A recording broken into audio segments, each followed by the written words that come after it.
जो मेजॉरिटी लोग positive returns में आने वाले 10-15 साल में वो नहीं होंगे जिन्होंने डायरेक्ट इक्विटी में इन्वेस्ट किया हुआ है, वो होंगे जिन्होंने म्यूचुअल फंड्स के थ्रू इक्विटी में इन्वेस्ट किया हुआ है। इंडिया में ना मतलब आई विल से इट कि हमें पैसे से नफरत करनी सिखाई गई है, क्योंकि हम लोगों को सिखाया ही नहीं गया है कि हम पैसों के बारे में ओपनली कैसे बात करें, कैसे पैसे को सही से मैनेज करें। अगर डेट ट्रैप में फंस गए हैं तो कैसे उसको निकले, फाइनेंशियल हेल्प कैसे ले। इन्वेस्टिंग से ज्यादा बड़ा कॉन्सेप्ट जो सबको सीखना चाहिए दैट इज स्पेंडिंग। मुझे लगता है अगर आप गोल के अकॉर्डिंग इन्वेस्टमेंट चूज कर रहे हो तो आपके वेल्थ क्रिएशन के चांसेस बहुत ज्यादा बढ़ जाते हैं, क्योंकि वेल्थ क्रिएशन के लिए डिसिप्लिन जरूरी है। और डिसिप्लिन कहाँ से आता है? SIP से।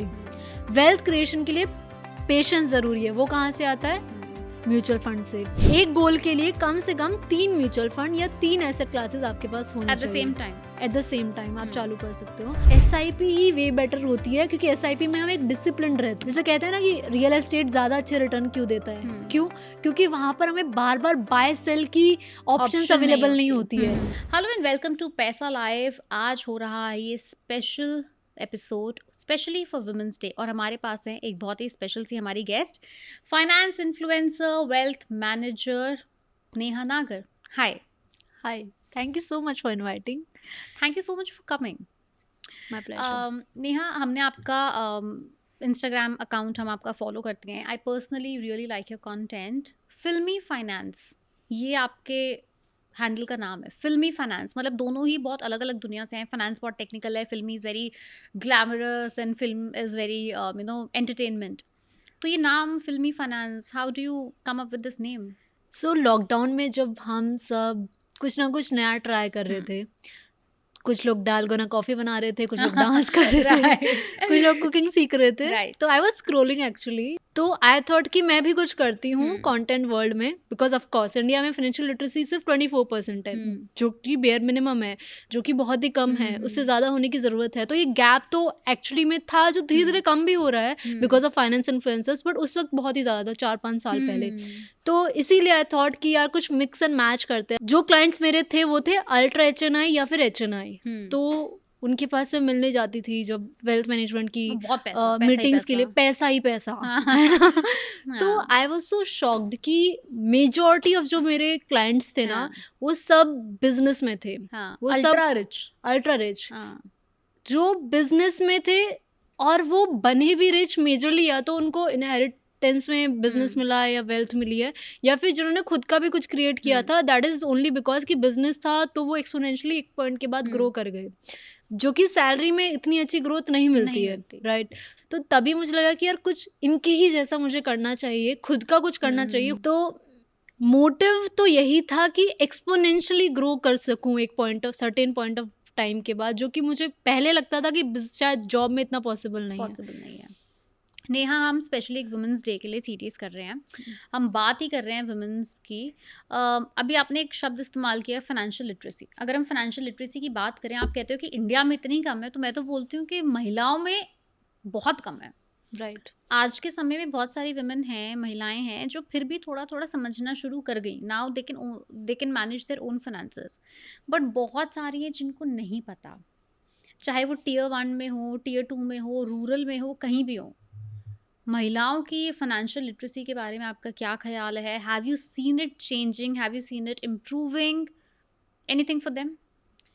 यार पहले का जो टाइम था वो काफ़ी डिफरेंट था, क्योंकि लिटरेसी मेन में भी इतनी ज़्यादा नहीं थी, इन्वेस्टमेंट के ऑप्शंस हमारे पास कम थे, राइट। ज़्यादा से ज़्यादा FD, रियल एस्टेट, या कहीं ज़्यादा अगर आपको नॉलेज है या आपका इंटरेस्ट है तो आप ज़्यादा से ज़्यादा म्यूचुअल फंड में इन्वेस्ट कर दोगे। लेकिन आज के टाइम पर इतने सारे ऑप्शंस अवेलेबल है।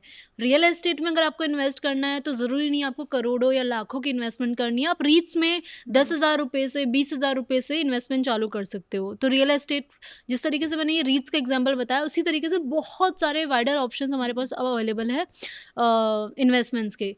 तो नाउ अब अगर कोई फाइनेंशियल लिटरेट नहीं है, जब हमारे पास हर चीज़ है, हमारे पास UPI है, जिसकी वजह से जो ट्रांजैक्शन से बहुत इजी हो गई है, इंटरनेट हमारे पास है, सारी नॉलेज अवेलेबल है क्लिक्स पे। राइट। अब 250 रुपये से म्यूचुअल फंड में इन्वेस्टमेंट चालू हो गई है, राइट। पहले भी 500 से चालू हो हम्म सकती थी, और उसी से धीरे धीरे आप अपने आप को हम्म एजुकेट करके और ज़्यादा इन्वेस्टमेंट्स बढ़ा हम्म सकते हो। ठीक है, फिर वो कहते हैं कि उनके पास नॉलेज नहीं है। नॉलेज का मैंने बता दिया कि यूट्यूब पे फ्री सब अवेलेबल है, कुछ है इंटरनेट इंटरनेट है। पे, आज के समय में सब कुछ है, एआई है, मतलब एवरीथिंग। इतने सारे आप जैसे इन्फ्लुएंसर्स हैं जो छोटी से छोटी टर्म्स बता रहे हैं। मतलब I completely second to your thought कि अगर आज के समय में अगर आपको लगता है कि फाइनेंशियल लिटरेसी का कोई जरिया नहीं है तो आप बहुत ही गलत हो। राइट, बट थोड़ा सा ये मतलब बैकग्राउंड भी चेक करें तो वुमेन को मोस्टली एक्सक्लूड ही किया गया है, क्योंकि उनकी जो कंडीशनिंग है उस तरीके से की गई है कि आप फाइनेंस ना देखो, मैं कर लूँगा। राइट बट अब सिचुएशन बहुत ही अलग है, because now both the partners are earning, most majority cases में। तो जब आप दोनों ही अर्न कर रहे हो और यू आर नॉट श्योर कि आगे किस टाइप का आपका फाइनेंशियल सिचुएशन हो सकता है, इवन आपकी रिलेशनशिप स्टेटस क्या हो सकती है, तो ऐसे टाइम में आप अपने फाइनेंसेस का कंट्रोल क्यों नहीं ले रहे हो? राइट क्योंकि जब आप अपने फाइनेंसेस का कंट्रोल लोगे तो आप कॉन्फिडेंट फील करोगे, आप एम्पावर्ड फील करोगे। और जब एक घर की महिला एम्पावर्ड और कॉन्फिडेंट फील करती है तो उस घर का माहौल बहुत ही खुशहाल हो जाता है। डीएसपी इन्वेस्टर एक फाइनेंशियल कंपनी है, उन्होंने एक रिसर्च किया था 2019 में। तो उन्होंने पूछा था वुमेन से, जो वर्किंग वुमेन है, कि आप लोगों में से कितने लोग अपने फाइनेंसेस को खुद मैनेज करते हो, राइट? तो उसमें जो रिजल्ट था वो काफ़ी शॉकिंग था। 3 में से सिर्फ 1 ही वुमेन खुद अपने फाइनेंसेस को मैनेज कर रही थी। तो उनसे पूछा गया कि भाई आप क्यों मैनेज कर रहे हो जब बाकी लोग नहीं कर रहे? तो उन्होंने कहा क्योंकि मेरे जो हस्बैंड है या फादर है या ब्रदर है वो मेरे को एनकरेज करते हैं। मतलब कि अगर वुमेन अपने फाइनेंसेस मैनेज कर रही है तो वो भी तब जब उनको एनकरेज किया जा रहा है by the male member of the society. मारी दो इंसान को, यही आता है ना। बट ऐसा बिल्कुल भी नहीं है। हाउ आई पर्सनली स्टार्टेड, जब मेरी इतनी कम सैलरी थी, मैंने छोटी छोटी रेकरिंग डिपॉजिट्स करनी स्टार्ट करी है, बहुत टाइम पहले की बात है। तो उस टाइम आरडी ही ऑप्शन हुआ करता था, एसआईपी शायद ही किसी को पता होती थी एंड शायद ही किसी पे होती थी। राइट नॉलेज ही नहीं थी मार्केट में एसआईपीज़ की। वो बड़े सारे ऐड नहीं आते थे म्यूचुअल फंड सही है वाले, वो अब आते हैं।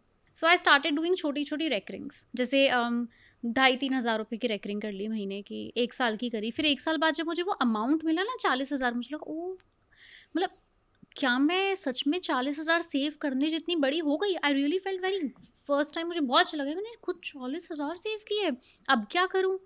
फिर मुझे लगा कि क्या करती हूँ, इसको टच नहीं करूँगी, otherwise you make like you will spend the entire money.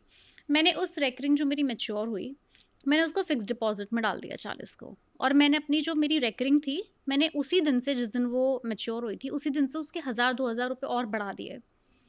So I started doing more and more recurrings. और जब जब वो मैच्योर होती थी मैं उस पैसे को फिक्स डिपॉजिट में डालती रही, till the time I was naive, I was very young, like I was what 22 something, जितनी नॉलेज थी। बट मैंने उसके लिए भी उसका बेस्ट यूज़ अपने हिसाब से किया, और धीरे धीरे मुझे पता ही नहीं चला कब मेरे 1,00,000, 1,50,000, 2,00,000 ऐसे ही इकट्ठे हो गए। एंड आई एम श्योर कि आपने 2-3 लोगों को और बताया होगा कि यू लोगों को शुड समझ आल्सो। ही नहीं आता था, कहते थे होता ही नहीं। मैंने कहा मैंने किया है, मुझे बड़ा अच्छा लग रहा है, मेरे अकाउंट में 1,00,000, 2,00,000 रुपए पड़े हुए, I can't imagine. Right right. Otherwise मैं शुरू ही नहीं करती हूँ 2,000 रुपए से, तो स्टार्ट ही नहीं होता कभी भी। तो वुमेन अपने आप को एजुकेट क्यों नहीं कर रही? बिकॉज उनको वाई क्लियर नहीं है। जैसे आपके केस में आपका वाई क्लियर हो गया जब आपने फर्स्ट टाइम जो लुफ्त उठाया ना, हाँ, जो आपके पास अमाउंट आया, तो राइट आपका वाई क्लियर हो गया कि राइट। ऐसे आई ऐसी स्टार्टेड चीजें। Loving money then and there, right that was right. My turning point. एक मेल थे फैमिली में, तो वो बिजनेस करते थे कुछ, तो कोविड की वजह से उनका बिजनेस ठप हो गया। फिर उसके बाद 2020 के बाद उन्होंने कुछ ऐप्स है, आजकल हर टाइप के ऐप्स अवेलेबल है जिनमें आप तुरंत लोन ले सकते हो, उन एप्लीकेशन से उन्होंने लोन ले लिया। अब वो रिपे उसको भी नहीं कर पाए, वो एकदम डेट में आ गए। फिर कुछ गलत ऐप्स थी जो कि अब गवर्नमेंट ने वैसे बैन कर दिए। तो उन ऐप्स में क्या था कि वो उनको थ्रेट करते थे कि अगर आपने वीडियो लीक कर देंगे, हाँ, फोटो लीक्स कर राइट, देंगे, घर अगर आ आपने जाएंगे, हमारा पैसा नहीं दिया तो हम आपकी सिचुएशन के बारे में आपकी फैमिली को बता देंगे, राइट राइट, खानदान को बता देंगे। विक्टिमाइज करते थे। तो उनको इतना डर लगा कि हमारी सिचुएशन के बारे में या हमारी पिक्चर्स के बारे में हमारी फैमिली को पता लग गया तो वो क्या करेंगी, और इसी वजह से उन्होंने पूरी फैमिली ने सुसाइड कर लिया। अब अगर यहाँ पर वो ओपनली जाकर अपनी फैमिली से, या जिनकी वो धमकी दे रहे हैं उनके साथ पिक्चर्स या वीडियो शेयर कर रहे हैं, ओपनली जाकर बात कर लेते कि मेरे साथ ऐसा ऐसा हो रहा है, मेरी हेल्प कर दो, तो वो फैमिली बच जाती। बट क्योंकि हम लोगों को सिखाया ही नहीं गया है कि हम पैसों के बारे में ओपनली कैसे बात करें, कैसे पैसे को सही से मैनेज करें। अगर डेट ट्रैप में फंस गए हैं तो कैसे उसको निकले, फाइनेंशियल हेल्प कैसे ले, राइट। अगर आप किसी फाइनेंशियल एडवाइजर के पास जाते वो उस वक्त, जो कि ऑप्शन है, जो डेट अगर आप डेट ट्रैप में फंस गए हो तो देयर आर फाइनेंशियल एडवाइजर्स जो आपको डेट ट्रैप से निकाल सकते हैं। बट लोगों को इतनी एजुकेशन ही नहीं है, जिस वजह से वो ऐसे गलत स्टेप्स ले लेते हैं। बच्चों को शुरू से ही सिखाए कि मनी होता क्या है, इसको कैसे कमाते हैं, इसको कैसे मैनेज करते हैं, फाइनेंशियल कॉन्सेप्ट्स क्या होते हैं, सो दैट इन फ्यूचर जब वो 12 साल के, 15 साल के, 18 साल के होंगे, they know the right value of money, how to earn it, how difficult it is to manage, मतलब सब कुछ पता चल जाएगा, right? But you have to start from the very scratch. Yes, but things are changing now. मतलब ये तो early 2000 या मिलेनियल्स की बात है, जेन ज़ी भी थोड़ा बहुत चेंज हो रहा है बिकॉज ऑफ सोशल मीडिया ना, कि हम जैसे क्रिएटर्स 1 मिनट में आपको इतना सारा नॉलेज दे रहे हैं तो आपको कॉन्सेप्ट्स क्लियर हो रहे हैं कि SIP की मदद से आप करोड़पति बन सकते हो। There is a concept called step up SIP, उसकी हेल्प से आप ज्यादा जल्दी करोड़पति बन सकते हो, राइट। तो अभी की जनरेशन थोड़ा थोड़ा इम्प्रूव कर रही है, इवॉल्व हो रही है पहले के टाइम से, राइट। मिलेनियल्स, बार बार हम ये शब्द रिपीट कर रहे हैं, जेन ज़ी, मिलेनियल्स, यू नो, इनके साथ अगेन एक बहुत कॉन्सेप्ट है और आई थिंक ये बहुत फिकल माइंडेड जनरेशन है। एक तरफ इन्हें लगता है YOLO, you only live one, सब कुछ खर्च कर दो, मतलब मुझे EMI पे iPhone 16 भी लेना है, मुझे फ्रेंड्स के साथ मॉलडीव्स भी जाना है तो भी मैं EMI पे कर लूँगी, मतलब I would do everything. But मैं, क्योंकि पैसे नहीं होते तो हर चीज़ क्रेडिट पे करना शुरू कर देते हैं, बिकॉज अपना लाइफस्टाइल मेंटेन करना है। दूसरी तरफ अगेन यही मिलेनियल्स या जेन ज़ीज़ का एक सेगमेंट है जो मिनिमलिस्ट लिविंग के अंदर बिलीव कर रहा है कि नहीं पैसा अभी थोड़ा बचा के रखते हैं, let's just save for the future, अभी थोड़ा मिनिमल रहते हैं, यू नो, ले लो and you need the money for future. Which one do you think is actually better for this generation? और अगर नेहा को ही कुछ इन दोनों में से एक ऑप्शन अडॉप्ट करना है तो वो कौन सा होगा? मतलब प्रॉब्लम तो यही है, या तो हम सेव कर रहे होते हैं तो एक हद तक सेव कर रहे होते हैं, बिल्कुल ओल्डर जनरेशन की तरह। जब हम खर्च करने पे आते हैं तो एकदम जाते हैं एक्चुअली में तो वो लाइन ड्रॉ नहीं कर पा रहे हम कि क्या हमारी नीड है और क्या हमारी वांट है। अपना फाइनेंशियल प्लान बनाओ, आप चाहे जेनजी हो या फिर आप मिलेनियल हो, आपको प्लान के अकॉर्डिंग ही चलना चाहिए, करना है, इन्वेस्ट भी करना है एंड स्पेंड भी करना है। यस, यू शुड, क्योंकि इंडिया में यार स्पेंडिंग को लेकर काफी हम ऐसे नीचे नजर से देखते हैं। हमें लगता है कि अगर कोई पैसा उड़ा रहा है तो वो गलत कर रहा है, स्पेंड कर रहा है तो उसका मतलब उड़ा रहा है, right. But that is wrong. पैसा अर्न किया है तो खर्च तो करना चाहिए। इन्वेस्टिंग से ज्यादा बड़ा कॉन्सेप्ट जो सबको सीखना चाहिए, दैट इज स्पेंडिंग। मैंने बहुत सारी जगह सुनी है, मेरे ऑफिस में भी बड़े सारे लोग कहते हैं कि सेव करके कोई अमीर नहीं बनता, इन्वेस्ट करके बनता है। Do you believe in that? यार सेविंग, मतलब मेरा तो इस पे पर्सनली, मेरे तो इस पे आई थिंक मैं कंप्लीटली इस पे अग्री नहीं करती हूँ कि सेव करके कोई अमीर नहीं बनता, इन्वेस्ट कर ही बनता है। इन्वेस्टमेंट के ऑप्शंस अब मार्केट में आए हैं, लेकिन पहले के टाइम में सेविंग ही इकलौता शब्द हुआ करता था। And we have seen our forefathers, पुराने हमारे जितनी भी एंसेस्टर्स थे, वो सेव करके भी अमीर बने हैं। तो ऐसा तो नहीं है कि सिर्फ इन्वेस्टमेंट ही आपको अमीर बनाती है। आपको क्या लगता है? यार देखो, सेविंग नंबर 1 स्टेप है एंड देन इन्वेस्टिंग है। जब सेव ही नहीं करोगे तो इन्वेस्टमेंट्स के लिए कहाँ से फंड्स आएंगे आपके पास, राइट? तो जो नंबर 1 रूल है वो तो ये है कि सेविंग का डिसिप्लिन सेट कर लेना चाहिए आपको। जैसे अगर कोई बच्चा है, हाउ अर्ली, जैसे किसी की जॉब लगी है 25,000 रुपीज पर मंथ की, राइट? अभी हो सकता है कि उसके पास इतनी नॉलेज ना हो कि वो उस अमाउंट को सही जगह इन्वेस्ट कर सके। जो भी वो पर मंथ जो भी वो पर मंथ जो भी वो पर मंथ बचा पा रहा है, जैसे 5,000 रुपीज़ बचा पा रहा है या 10,000 रुपीज़ बचा पा रहा है, तो जब तक उसके पास वो नॉलेज नहीं आती है, वो कॉन्फिडेंस नहीं आता है कि मैं इन्वेस्ट कर दूँ, तो गलत जगह इन्वेस्ट करने से तो बेटर है कि आप सेव ही कर लो, राइट। और ऐसा नहीं है कि सेविंग आप सिर्फ सेविंग अकाउंट में कर लो, अदरवाइज बहुत और भी ऑप्शंस अवेलेबल है। जो अच्छा मैं आपको यहाँ पे रोक रही हूँ। एक बात बताओ, अगर मान लो किसी की 25-30 हज़ार रुपये सैलरी है, वैसे भी हमारी कंट्री का तो आपको पता है क्या वो है कि काफ़ी बड़ी एक परसेंटेज है, मैं परसेंटेज बोलना भी नहीं चाहूँगी because it's not that celebratory figure, कि उतनी परसेंटेज से ज़्यादा लोग आज भी 25,000 या 30,000 रुपये की महीने की तनख्वाह से कमी है। तो मैं अगर आप 25,000 से ज़्यादा कमाते हो तो आप इंडिया में टॉप 10% में आते हो। एग्जैक्टली, मैं इसलिए ये नहीं बोलना चाह रही थी क्योंकि ये बहुत बड़ी सेलिब्रेटरी फिगर है ही नहीं, राइट। मतलब I think it's a terrible figure. So मैं फिर भी 25 को ना लेके चल के मैं 30 ले रही हूँ। क्योंकि फिलहाल कॉर्पोरेट वर्ल्ड में अगर आप Tier 1 Tier 2 सिटीज़ में, तो आई थिंक आपका starting package on paper is 30,000 rupees per month, अगर आप किसी ठीक ठाक कंपनी में है तो। In hand I am not talking about in hand. अगर आप 30,000 रुपये महीना कमा रहे हैं, चाहे लड़का है चाहे लड़की हैं आप, शुरू कहाँ से करना चाहिए? सो जब आपने, मैं उसी पॉइंट पे आ रही थी एक्चुअली में, तो जब आपने स्टार्टिंग की है अर्निंग की, जैसे मैंने स्टार्ट किया था मे बी आई वॉज 18 या 19 और मैं BPO में जॉब करती थी, मैंने 15,000 रुपीज़ की सैलरी से चालू किया था, राइट। उस वक्त मेरा फोकस ये नहीं था कि जो मैं पैसे अर्न कर रही हूँ उससे और पैसे कमाऊँ। मेरा फोकस था कि मैं यहाँ पे शायद 1-1.5 साल काम करूँगी, बट मुझे इतना नॉलेज एक्सपोजर चाहिए या इतने फंड्स चाहिए जिससे कि मैं अपने नेक्स्ट जो करने वाली हूँ, हो सकता है मैं MBA, जैसे मैं MBA करने वाली थी उसके लिए मैं फंड्स कलेक्ट कर रही थी, तो मेरा अल्टीमेट एम था कि मैं MBA के लिए फंड्स कलेक्ट कर लूँ, बस वो सेव हो जाए। तो मेरा अल्टीमेट एम था सेव कर लूँ। मैंने वो कलेक्ट किया, मैंने MBA की फीस भरी और मैंने उस MBA की फीस की वजह से IIFL में जॉब पाई। तो मेरे लिए जो पहली सैलरी थी वो इन्वेस्टिंग नहीं, सेविंग करके ज़्यादा but return they pi, instead of thinking कि क्या मैं इसे इस वाली SIP में लगा दूँ, इस वाले स्टॉक में लगा दूँ। वो ना सोचे, पहले सोचे कि खुद पे लगाकर कैसे डबल या ट्रिपल अपनी जो वर्थ है उसको कर सकूँ। तो पहला ऑप्शन हमारे पास आता है कि सेविंग अकाउंट में ही पड़े रहने दो। वो अच्छा ऑप्शन नहीं है क्योंकि 3-4% का ही रिटर्न मिलता है। तो इससे बेटर है कि या तो ऑटो स्वीप नाम की जो फैसिलिटी आती है कि आप बैंक को बोलो कि मेरे अकाउंट में इससे ऊपर का अगर कोई अमाउंट जाता है तो उसको ऑटो स्वीप में कन्वर्ट कर दे, यानी कि FD में कन्वर्ट कर दे, और FD जितना 5-6% का रिटर्न मुझे मिल जाएगा, which is way better than 3% जो सेविंग अकाउंट में मिल रहा है। या फिर आप लिक्विड फंड्स में डाल दो। लिक्विड फंड्स में भी सेम होता है कि आपको 6% के आसपास का एनुअल रिटर्न मिल जाएगा, जो कि way better than saving account है। फिर जाके सोचो, जब आपने वो डाल दिया है, राइट, अब वो वहाँ पे 3 की जगह आपको 6% दे रहा है, राइट। अब सोचो कि अब इस अकाउंट का अब सोचो अब इस अमाउंट का मैं क्या करूँ, कहाँ इन्वेस्ट करूँ।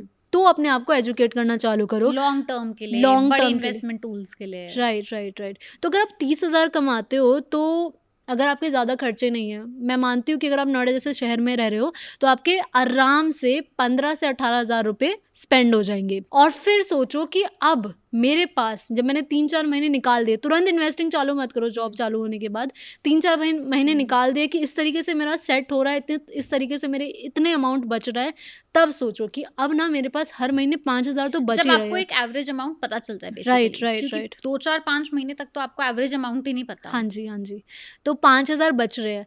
अब फिर आगे बढ़ो। अब क्या है, अब क्या फर्स्ट स्टेप क्या होना चाहिए कि इन्वेस्टिंग चालू करना? नहीं, तब भी पहला तो आपने ये डिसाइड करना है कि अपने ऊपर इन्वेस्ट करें या फिर अमाउंट को बचाओ। पहला स्टेप हो गया कि अपने ऊपर। अगर वो भी नहीं है तो सेकंड स्टेप आपका होना चाहिए कि आपके पास खुद के लिए हेल्थ इंश्योरेंस होना चाहिए, which is way more important than any other thing. पैसा डबल बाद में होगा, पहले आपकी हेल्थ है। हो सकता है आपकी टांग टूट जाए, हो सकता है कुछ भी हो जाए, और उस एक इमरजेंसी की वजह से आपकी पूरी 6 महीने की सेविंग्स या 1 साल की सेविंग्स उठ जाए।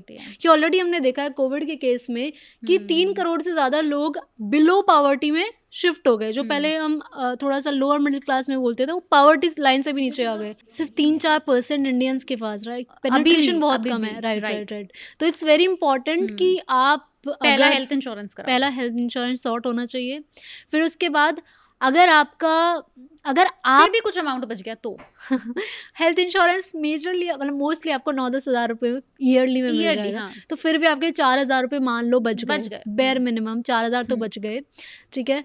तो अब उन 4,000 का आपको क्या करना है?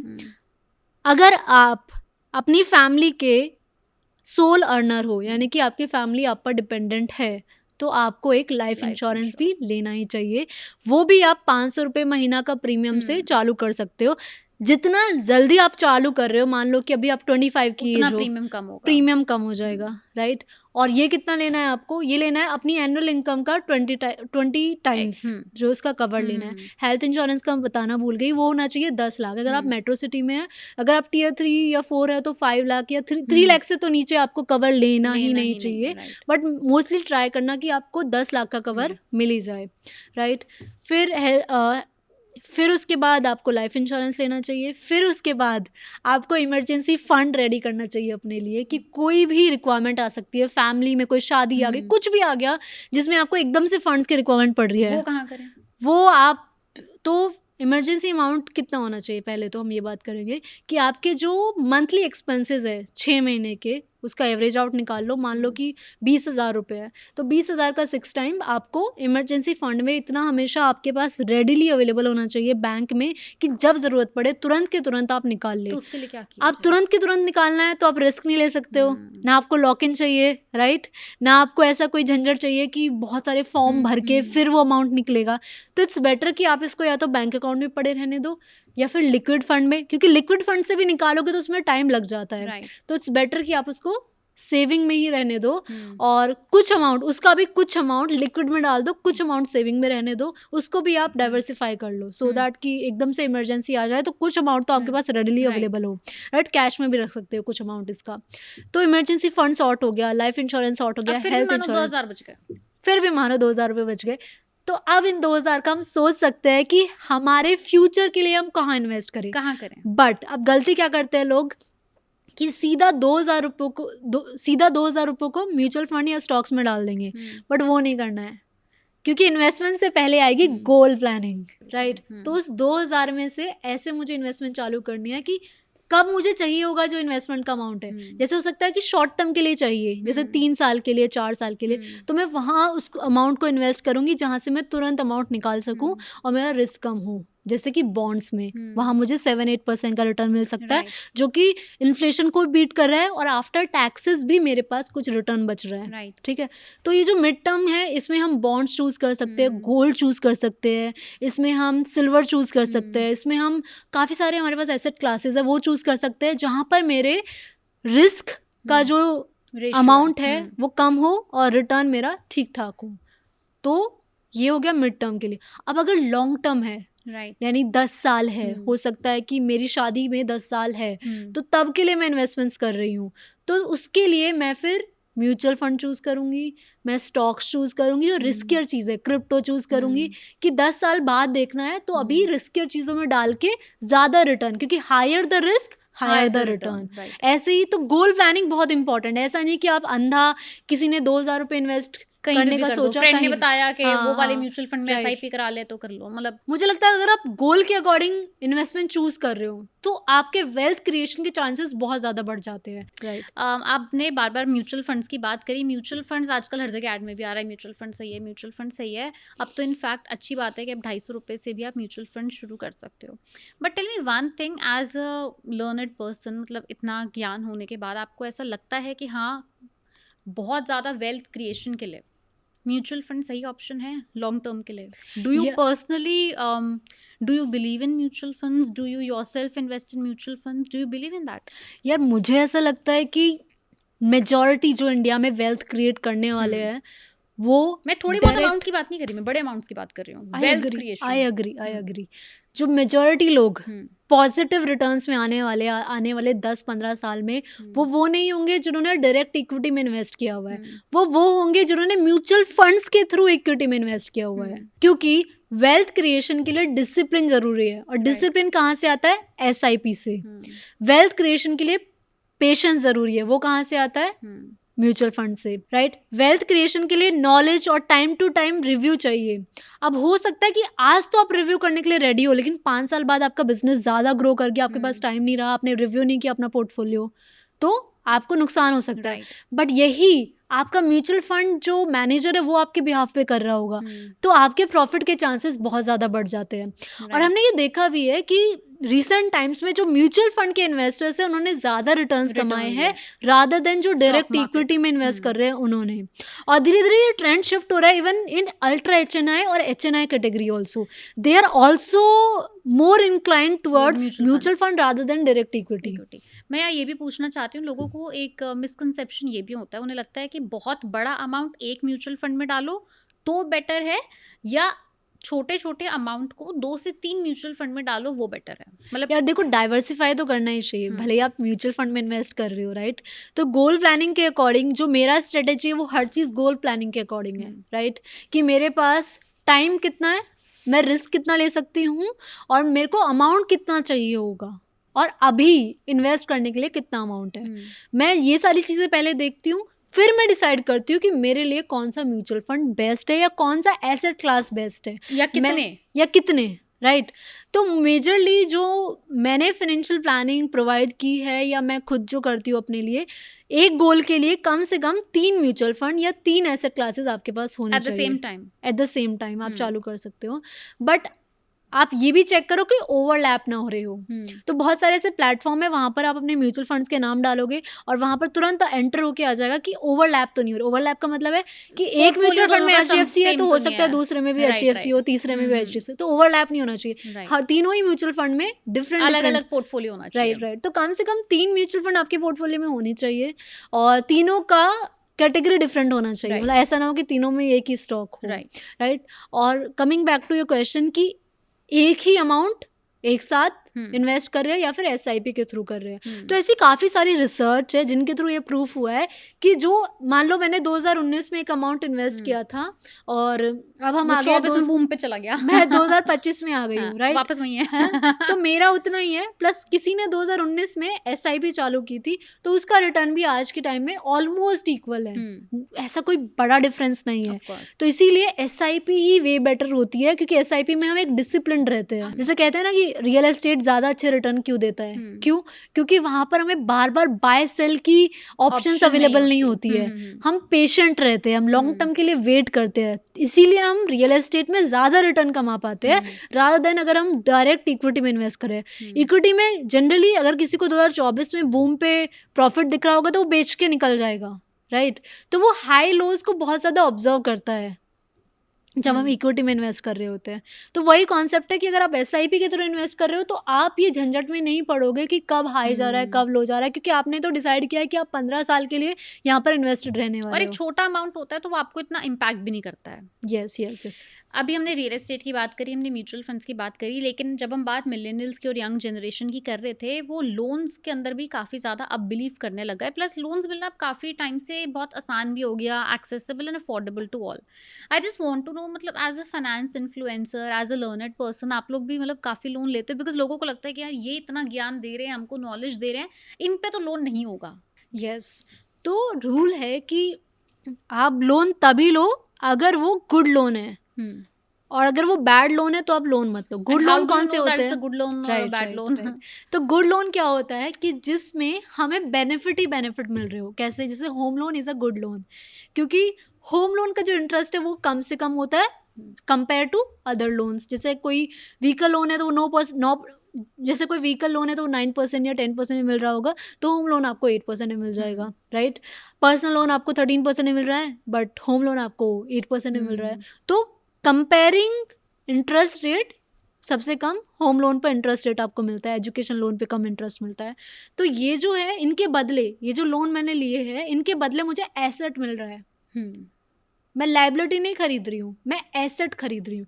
तो अगर किसी लोन के बदले आप एसेट खरीद रहे हो तो वो एक गुड लोन है, बट किसी लोन के बदले आप लायबिलिटी खरीद रहे हो तो वो एक बैड लोन है। तो ऐसा केस भी होता है कि आपने जो मान लो 60 लाख का लोन लिया है और वही 60 लाख आप कहीं इन्वेस्ट कर देते हो सेम टाइम पे, तो सेम टाइम पर, तो जो 60 लाख का इंटरेस्ट के प्लस, तो जो 60 लाख प्लस इंटरेस्ट का अमाउंट है, मान लो 1.2 करोड़ आया, ठीक है, इतना आपने भरा है। लेकिन ये जो 60 लाख आप इन्वेस्ट कर रहे हो बेर मिनिमम 10% पर या 12% पे, तो इसका जो रिटर्न 1.9 दे जाएगा, राइट, तो इसका जो रिटर्न है वो 2-3 करोड़ हो जाइट because of the compounding, right. तो बेटर अपॉर्चुनिटीज अवेलेबल है, लेकिन इनको तभी देखो जब आप गुड लोन के केस में लोन ले रहे हो, राइट। अब बात करते हैं कि जो लोन मैंने लिया है उसको कम कैसे करूँ, जो उसका ब्याज है कम कैसे करूँ।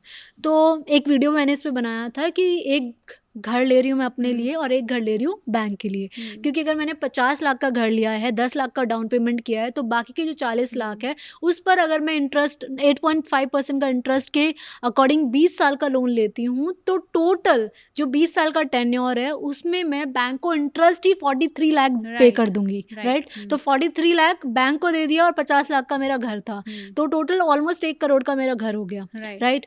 अब ये जो 43 लाख का इंटरेस्ट में पे कर रही हूँ, इसको मैं कैसे बेयर मिनिमम कम से कम कर सकती हूँ।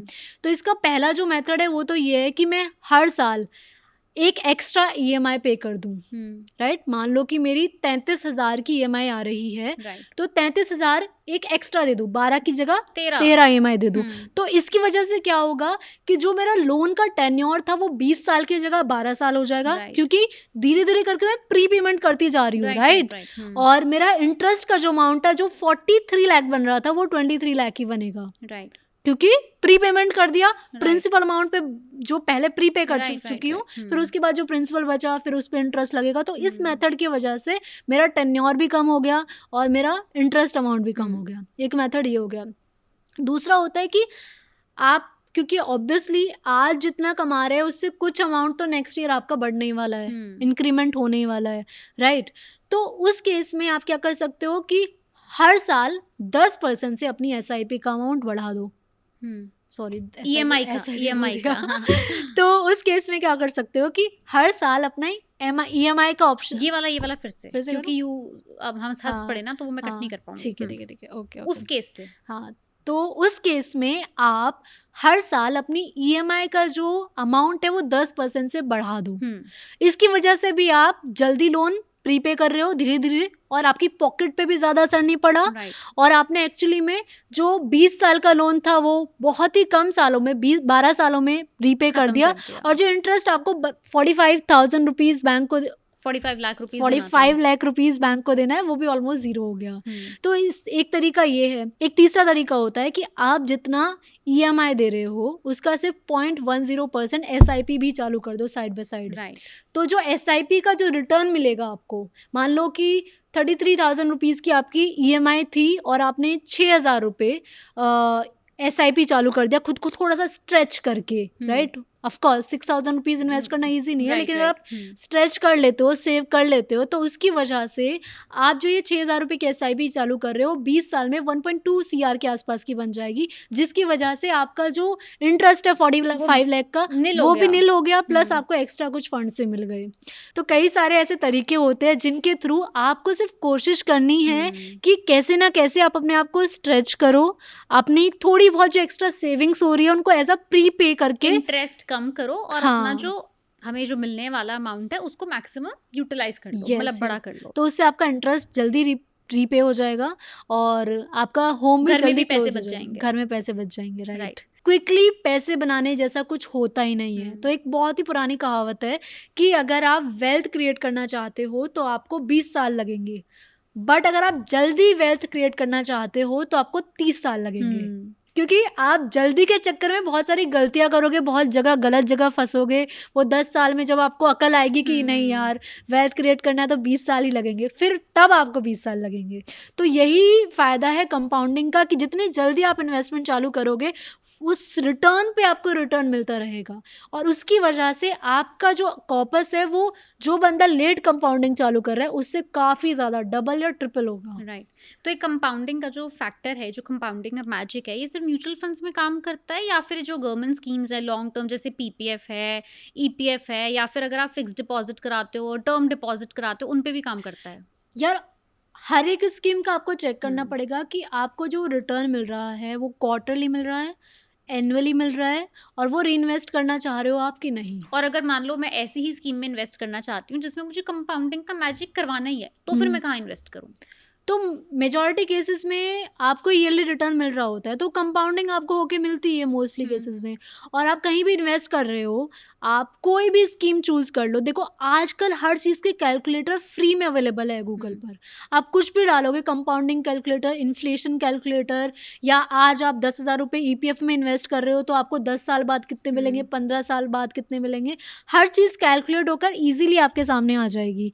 तो कुछ भी इन्वेस्टमेंट चालू करने से पहले एक तो ये भी चेक करो कि कितना रिटर्न आपको मिल रहा है, वो कंपाउंडिंग होके कितना मिल जाएगा आपको। इंस्टेड ऑफ जस्ट थिंकिंग कि शायद मेरे 1-2 करोड़ हो जाए, एग्जैक्ट नंबर पता करो कि कितने आपको होकर मिलेंगे।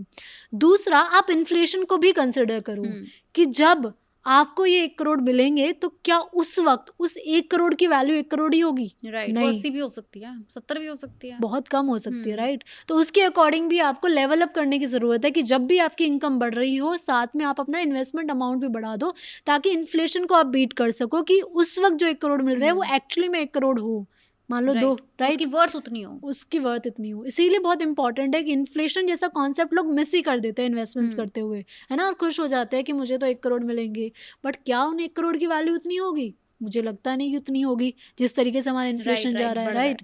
आपने एक टर्म अगेन यूज करी, अर्ली स्टार्टिंग, अर्ली रिटायरमेंट का भी काफी ज्यादा कॉन्सेप्ट फिलहाल मार्केट में है। I see couples as young as 45 getting retired and now they have plans कि ठीक है अब हम पहाड़ों पे बीच पे जाकर अपना एक घर वर रेंट आउट करेंगे और probably खरीदेंगे, now we'll just live our life. Do you personally believe in this early starting and early retirement? And if somebody wants to retire early, मतलब मैं कहती हूँ अगर मान लो जो 48 साल की उम्र में एक कपल रिटायर होना चाहता है तो वो 25-26 में कैसे स्टार्ट करे? प्लेटफॉर्म्स है या बहुत सारे ऐसे ऑप्शंस है हमारे पास कि उनमें अगर हम आज से इन्वेस्टिंग चालू करते हैं, जैसे एनपीएस है, नेशनल पेंशन स्कीम, उसमें इन्वेस्टिंग चालू करते हैं तो 60 की एज में हमें कुछ अमाउंट का कॉर्पस भी मिल जाता है, मान लो 1 करोड़ मिल गया, और बाकी का जो हमारा अमाउंट पड़ा हुआ है उसमें हर महीने का हमें अमाउंट भी विड्रॉ कर सकते हैं, पर मंथ मिलता रहेगा। हाँ। तो फिर ऐसे जो कॉन्सेप्ट है, ऐसे जो स्कीम्स है, उनके बारे में खुद को एजुकेट करो, राइट। तो तभी आप ये अर्ली रिटायरमेंट का जो कॉन्सेप्ट है उसको अपने लिए रियलिस्टिक बना पाओगे, थोड़ा अचीव कर पाओगे, राइट, थोड़ा राइट, यस। हम जब महिलाओं की बात कर रहे थे, you know, women are very fascinated with gold, but talking about gold has become such a luxury now. I remember आज से कुछ साल पहले गोल्ड कितना था, 10 ग्राम 30,000 रुपए का, एंड इन नो टाइम 30 का ये 80 का पार कर गया, 82-90 हज़ार के करीब आने वाला है बहुत जल्दी। बहुत तेजी से सोना आगे बढ़ा है। It could be any reason, geopolitical हो सकता है, पैंडेमिक हो सकता है, मैं कह रही कुछ भी है, बट फॉरगेट 10 ग्राम्स। फिलहाल लोग 5 ग्राम लेने के लिए उनको अपनी तनख्वाह से भी ज़्यादा 2-2 महीने की तनख्वाह लोगों की लग जाएंगी, तब शायद जाके 5 ग्राम सोना तक आ पाएगा। अगर किसी को गोल्ड के अंदर, चाहे फिजिकल हो चाहे डिजिटल हो, वेयर एवर यू सजेस्ट, किसी को गोल्ड के अंदर इन्वेस्ट करना शुरू करना भी है, how can they start? Somebody who is just 30 with whatever salary. So ऐसा डेटा है कि इंडिया की जो वुमेन है उनके पास वर्ल्ड का 11% गोल्ड है। वो तो बिकॉज आवर कल्चर, हाँ, क्योंकि हमें शादी में मिलता है, राइट। तो जब मेरी भी शादी हुई थी तब गोल्ड 35 के आसपास था और अब 80 के आसपास है, तो ऑब्वियसली डबल ट्रिपल तो हुआ ही है। Coming back to your question कि कहाँ इन्वेस्ट करें, छोटे अमाउंट में कहाँ पर इन्वेस्ट करें, क्योंकि 10 ग्राम जितना पैसा इकट्ठा करने में इंसान को बेचारे को 3-4 महीने लग जाएंगे, राइट। तो अब तो बहुत ही सारे ऑप्शंस अवेलेबल है, राइट। तो there was a concept called sovereign gold bond, जो कि अब बंद हो चुका है, बट इससे बेटर गोल्ड में इन्वेस्टमेंट करने का तरीका कोई नहीं है। इसको चाहे तो आप अभी भी एक्सचेंजेस से खरीद सकते हो, जो भी आपके ब्रोकर एप्लीकेशन है उससे सोवरिन गोल्ड बॉन्ड खरीद सकते हो। तो इसमें क्या होता था कि आपको डिजिटल गोल्ड मिल रहा है, फिजिकल नहीं मिल रहा है, और उसके बदले में आपको सर्टिफिकेट मिल रहा है कि आपके पास इतना गोल्ड है, और 2.5% ब्याज भी और मिल रहा है, 2.5% एक्स्ट्रा गवर्नमेंट की तरफ से ब्याज भी मिल रहा है। तो इससे बेटर, प्लस टैक्स बेनिफिट भी मिल रहा है कि अगर आप मेजॉरिटी 8 साल तक होल्ड कर रहे हो तो उस पर कोई टैक्स भी नहीं लगेगा, जो आपके प्रॉफिट हो रहे हैं, राइट। तो इससे बेटर कोई ऑप्शन हो ही नहीं सकता। तो मेरा तो टॉप मोस्ट प्रायोरिटी कि अगर सोवरिन गोल्ड बॉन्ड वापस आता है, जो कि चांसेस है कि आ सकता है, आता है, तो वो मोस्ट फेवरेट है, तुरंत आप सोवरिन गोल्ड बॉन्ड में आंख बंद करके इन्वेस्ट करना चालू करो। आप 6,000-7,000 से इन्वेस्टिंग चालू कर सकते हो इसमें, ठीक है। फिर उसके बाद आता है जो बेस्ट ऑप्शन है आज के टाइम के according, that is gold ETF।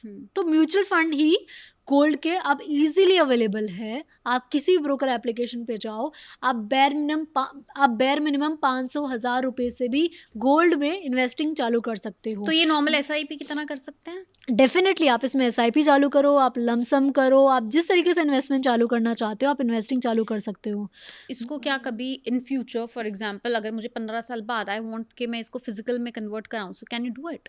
कुछ बॉन्ड्स होते हैं उनमें ऑप्शंस ही अवेलेबल होते हैं, कुछ एप्लीकेशंस है उनमें ही ऑप्शंस अवेलेबल होते हैं। जैसे कई सारी एप्लीकेशंस आजकल आ रही है, कई सारे स्टार्टअप्स है जो बोलते हैं कि आप हमारे यहाँ गोल्ड इन्वेस्ट करो और जब आपको गोल्ड चाहिए हम आपको 24 कैरेट का गोल्ड, फिजिकल गोल्ड दे देंगे। उनके टाइप्स होते हैं ज्वेलर्स से, जैसे कल्याण ज्वेलर्स से होंगे या जितने भी ज्वेलर्स है जो वहाँ से टाइप होते हैं, वहाँ जाओ आप, तुरंत आपको फिजिकल गोल्ड मिल जाएगा।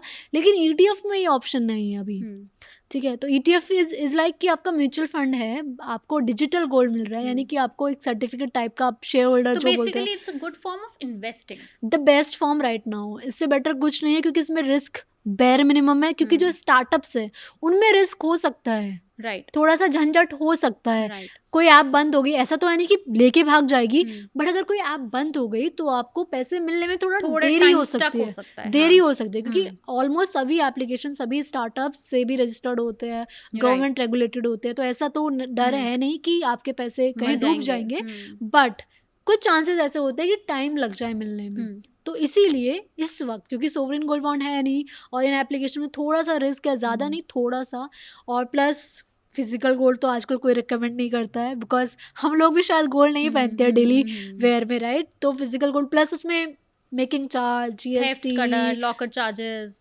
राइट। तो इसीलिए सबसे बेस्ट ऑप्शन है गोल्ड वीज खरीद लो या ETFs खरीद लो, बस उसमें एक gold monetisation scheme, yes, so that is also a good option, but उसमें एक प्रॉब्लम ये है, अच्छा लेट मी टेल यू कि होती गोल्ड, क्या हाँ है। ओके, सो गोल्ड मोनेटाइजेशन भी बहुत अच्छा ऑप्शन है। उसमें क्या होता है कि अभी जैसे मैंने बताया कि इंडियन वुमेन के पास 11% वर्ल्ड का गोल्ड है, तो और फिजिकल मौजूद है, फिजिकल मौजूद है, आपके घर पे पड़ा हुआ है, और कई बार तो ऐसा होता है कुछ हमारे पास गहने हैं जो सालों से हमने यूज़ नहीं करे हैं, तो इंस्टेड ऑफ कि उन्हें घर पर आप लॉकर में रखो, लॉकर का खर्चा दो या घर पे चोरी होने का डर हो, इंस्टेड ऑफ दैट आप उस अमाउंट को सरकार को दे दो।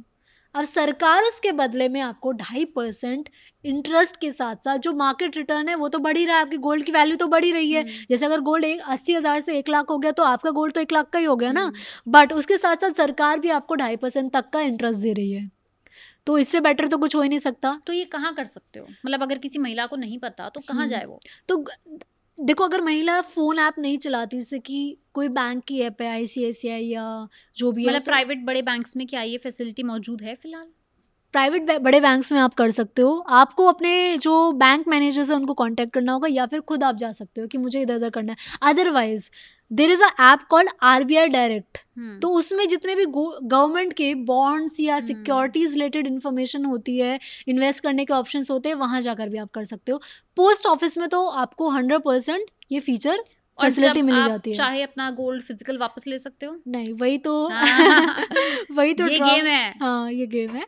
तो यही मैं बात करने वाली थी स्टार्टिंग में कि इसमें लॉक इन होता है, राइट। इसमें 5 से 7 साल का, तो कई सारे इसमें मैच्योरिटी पीरियड होते हैं, कुछ 5 साल के होते हैं, कुछ 7 साल के होते हैं। तो आपको चेक करना चाहिए कि आप 5 साल के लिए दे सकते हो कि नहीं। प्लस लेकिन ऐसा भी नहीं है कि 5 साल के लिए एकदम लॉक हो गया, आपकी कोई इमरजेंसी है तो उस केस में आप रिक्वेस्ट डाल के विड्रॉ कर सकते हो अपने गोल्ड को। राइट, तो वो इमरजेंसी के केस में है। तो Neha, coming back to women, हाँ, महिलाओं के लिए I wanted to ask about single mothers. Single mothers हमारी कंट्री में बहुत सारी हैं। सिंगल मदर्स को काफ़ी लॉन्ग टर्म का सोचना पड़ता है, अपने लिए सोचना पड़ता है, उनके और डिपेंडेंट्स भी होते हैं, कई बार उनके पेरेंट्स डिपेंडेंट्स होते हैं, सिबलिंग्स भाई बहन डिपेंडेंट्स होते हैं, और बच्चा तो ऑफकोर्स है ही। सिंगल मदर्स के लिए 2-3 चीज़ें अगर आप बता सकते हो कि वो अपने आप को, पूरे परिवार को, बच्चे को कैसे सिक्योर करे, कैसे अपना फॉर्च्यून बनाए और कुछ सैक्रिफाइस भी ना करना पड़े। यार पता है प्रॉब्लम कहाँ होती है, जब हम स्टार्टिंग में जैसे 18 या 19 ईयर की कोई लड़की होती है तो उसको फाइनेंस सीखने के लिए इतना एनकरेज नहीं किया जाता है, राइट। तो उससे होता ये है कि वो फिर इसमें कभी इन्वॉल्व ही नहीं होती है फाइनेंसेस में, राइट। बट ऐसी सिचुएशन आ सकती है कि वो कभी सिंगल मदर बन जाए, राइट। कुछ भी रीज़न हो सकता है, और फिर तब एकदम से जब उसको पूरे फाइनेंसेस खुद ही हैंडल करने पड़ जाते हैं तो वो कुछ टाइम के लिए काफ़ी हड़बड़ा जाती है, राइट। काफ़ी उसके लिए बहुत ही ज़्यादा ओवरवेलमिंग हो जाता है सारी चीज़ें, है ना। बट ऑफकोर्स पहला स्टेप तो पहले से ही हमें अपने फाइनेंसेस का कंट्रोल लेना चाहिए। अगर वो नहीं लिया है और हम सिंगल मदर है इस वक्त, तो अब एक पोर्टल है myscheme.government.in, तो इस पर जाओगे तो आपको पता लग जाएगा कि आपके लिए स्पेशली कौन सी गवर्नमेंट की तरफ से स्कीम्स हैं, जैसे एज अ वुमेन कौन सी है, एज अ मैन कौन सी है, एज अ चाइल्ड कौन सी है। तो आप इस पोर्टल पे जाओ, पहले तो एज अ चाइल्ड के लिए आप इन्वेस्टमेंट करना चाहते हो तो उसकी देखो कौन कौन सी स्कीम्स है, प्लस फिर एज अ वुमेन के लिए, सीनियर सिटीज़न के लिए जाके एजुकेट करो अपने आप को। अच्छा ये वाली स्कीम है, इसमें इतना रिटर्न मिल रहा है, इतना रिस्क लेना है, इतना टेन्योर है। 3-4 चीज़ें चेक करनी है स्टार्टिंग में, टेन्योर, रिटर्न और रिस्क, राइट। तो फर्स्ट स्टेप तो ये हो गया। अब आपको डिसाइड करना है कि कितना ज़्यादा रिस्क आप ले पा रही हो, ले सकती हो, तो रिस्क ले सकती हो तो थोड़ा सा अमाउंट आप म्यूचुअल फंड की तरफ स्टार्ट कर सकते हो, इक्विटी की तरफ स्टार्ट कर सकते हो। अगर नहीं ले सकती रिस्क तो 8-9% चीज़ें 8-9% रिटर्न देने वाली चीज़ें भी हमारे पास काफ़ी सारे ऑप्शंस अवेलेबल है। जैसे स्मॉल फाइनेंस में अगर आप एफडी करते हो तो वहाँ पर भी आपको 8-9% का रिटर्न मिल जाता है। आप गवर्नमेंट की बॉन्ड्स में इन्वेस्ट करती हो तो वहाँ पर भी 8-9% का रिटर्न मिल जाता है। कंपनीज के कॉर्पोरेट बॉन्ड्स भी होते हैं, वहाँ पर भी 8-9% का रिटर्न मिल जाता है।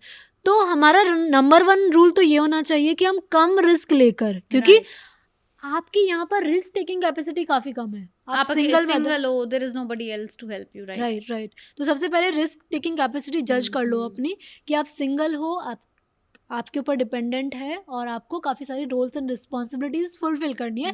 तो ऐसे केसेस में जो रिस्क टेकिंग चीजें हैं उनकी तरफ आप कम ही जाओ।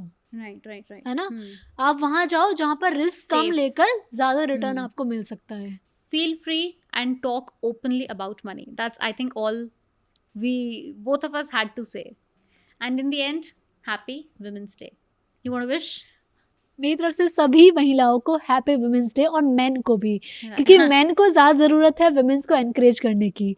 सो अपने आसपास जितनी भी महिलाएं हैं उनको एनकरेज करो फाइनेंसेस के लिए कंट्रोल लेने के लिए। Thank you so much, Neha, for coming here, and thank you so much, viewers, for watching us. Thank you.